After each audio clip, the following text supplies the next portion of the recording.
My name is George McDaniel, and I'm a second-year master's student at the Center for the Study of Southern Culture here at the University of Mississippi. This is my 3-minute thesis.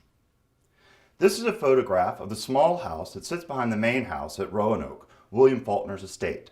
My thesis is centered on this house, not just the physical structure itself, but also the lives of the people that lived there. In order to examine this, my thesis is divided into 2 parts.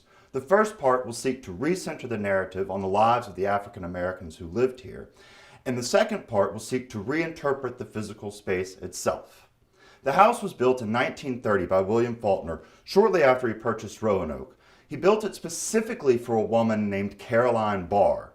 Ms. Barr had been a domestic for the Faulkner family when William was a young boy, and in 1930 she returned to live and work in the same capacity for William and Estelle and to help raise their young daughter Jill. She remained there until her death in 1940.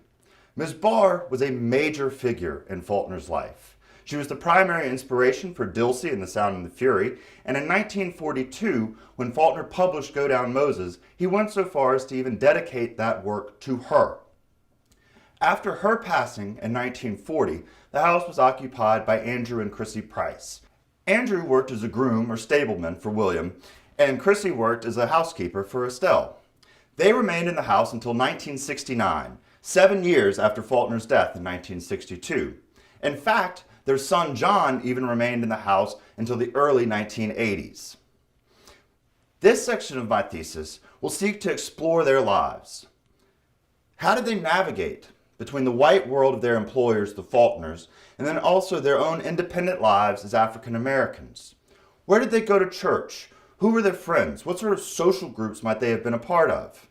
These may seem like simple questions, but they are questions that have gone unasked. The second part of my thesis will seek to reinterpret the physical space itself. The ultimate goal at Roanoke is to transform the house into an interpretive center for the history of African Americans at the site. Therefore, I will lay out a roadmap of sorts for the university and Roanoke in particular to use as a guide as they do this work. What sort of challenges have they faced? What sort of pitfalls might we avoid? What have they done that has worked and what has not? I will also try to get feedback from the African American community here in Oxford to see what sort of stories they would like represented, since in fact this is their history. This is important work. It is important because for too long the lives and histories of these people have been shuttered to the public, just like the house itself. In addition, is a unique opportunity for the University of Mississippi to demonstrate leadership. It is also an opportunity for the university to join other universities and colleges across the country in dealing with this difficult past of African American history.